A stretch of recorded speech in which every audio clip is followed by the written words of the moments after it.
honing rods will actually damage the edge. The only way for you to do maintenance on the edge is to use leather. It's not steel. Stone is not even something you should use frequently. Sharpening is not something you should do frequently.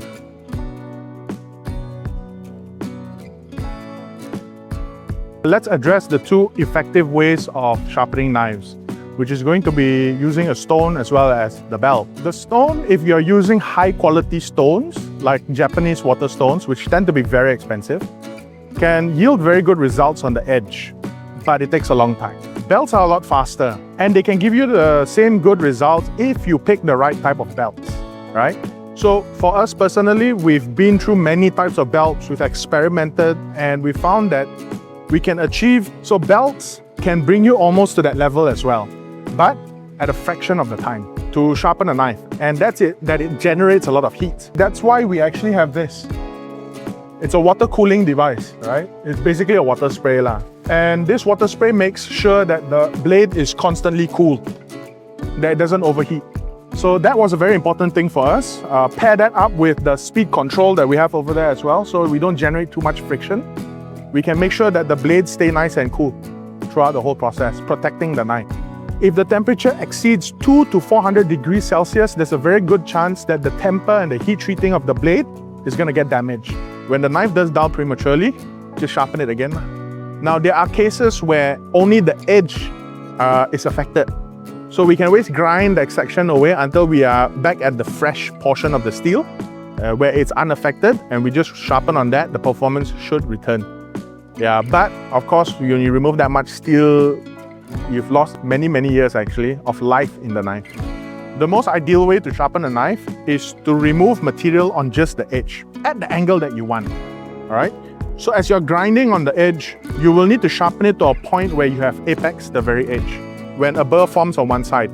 Then you sharpen on the other side and you flip the burr to the other side, and that's how you know whether you have apex the edge.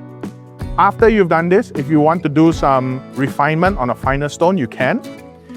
But the last stage is arguably one of the most important, is to deburr the edge. And we do that by using a piece of leather. You know, like the barbers back in the day, before they give someone a shave, they'll pull a piece of leather and then they'll do this. Yeah.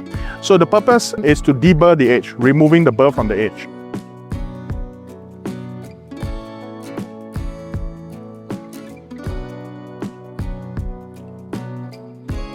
So this is a Cubitron 2 from 3M. This is 120 grit. This is for repairing major damage, for big reprofiles. If we need to remove a lot of material, this is what we'll use. The thing is, it leaves behind a very rough edge.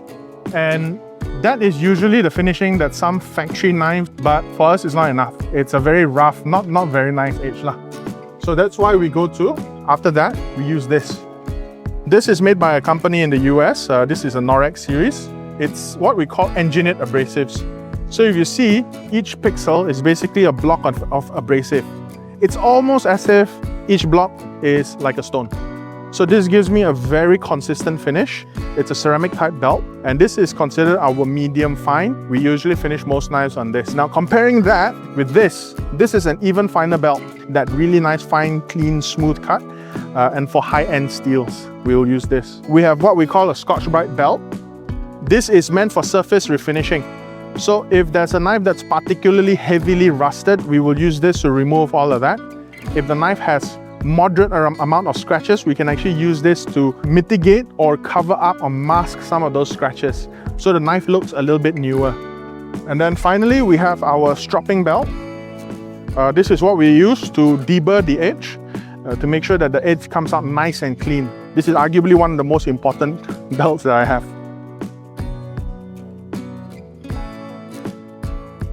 Steel has so many different types and compositions, and they all have different tasks and purposes.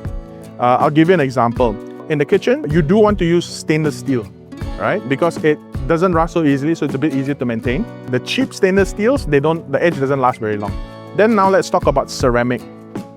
I have a love-hate relationship with ceramic. They're very difficult to sharpen because they're of a very high hardness.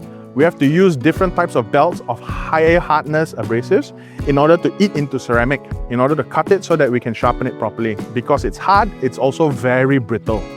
So it gets damaged very easily.